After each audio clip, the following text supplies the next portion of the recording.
तो देखिए, 2 की लड़ाई में सरपंच बनने वालों का आखिर क्या नतीजा होता है। अगर भविष्य में ये सवाल आपसे पूछा जाए तो आप टर्की, अजरबैजान का नाम आराम से बता सकते हैं।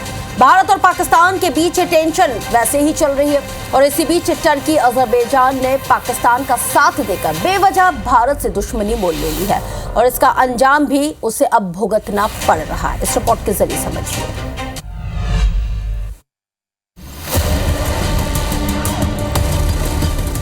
भारत और पाकिस्तान के बीच जारी युद्ध के हालातों के बीच अजरबैजान और तुर्की भी इसके लपेटे में आ गए हैं। इन दोनों देशों ने भारत की सैन्य कार्रवाई का विरोध किया था और पाकिस्तान के समर्थन में पोस्ट किया था, उन्हें मदद भी की थी और अब इन दोनों को भारत के गुस्से का सामना करना पड़ रहा है।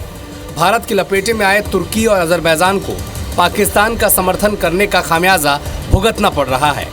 तुर्की और अजरबैजान के पर्यटन क्षेत्र में भारत का बड़ा योगदान रहा है। दोनों देशों में भारतीय टूरिस्ट की संख्या भी साल दर साल बढ़ती जा रही है, लेकिन पाकिस्तान के साथ साथ जारी तनाव के बीच इन दोनों देशों के कदम से भारतीय ट्रैवल कंपनियां और टूरिस्ट दोनों ही बेहद नाराज हैं और ताबड़तोड़ बुकिंग कैंसिल कराना भी शुरू कर दिया गया है।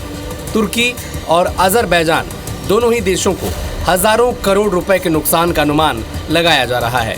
पिछले कुछ साल में भारत से लाखों की तादाद में टूरिस्ट तुर्की और अजरबैजान का सफर कर रहे थे, जिससे दोनों देशों को अरबों रुपए की कमाई हुई थी।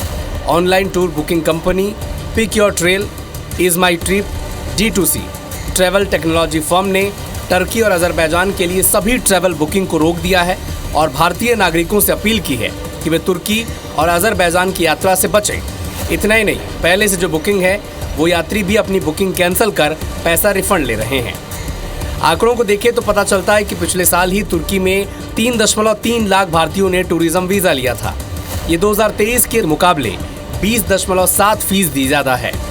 तुर्की भारतीयों के लिए तेज़ी से बढ़ा टूरिज्म बाजार है और इसी तरह अजरबैजान में भी पिछले साल 2.43 लाख भारतीयों ने यात्रा की। ये 2023 के मुकाबले 108% का उछाल है। कुल मिलाकर भारत पाक टेंशन के बीच तुर्की और अजरबैजान के रुख ने उनका ही नुकसान करवा दिया और यही भारत की ताकत है। तुर्की और अजरबैजान को कितना नुकसान हुआ है अगर वो नहीं समझ पा रहे हों तो उन्हें एक बार मालदीव से जरूर बात करनी चाहिए। Bureau report, IBC 24।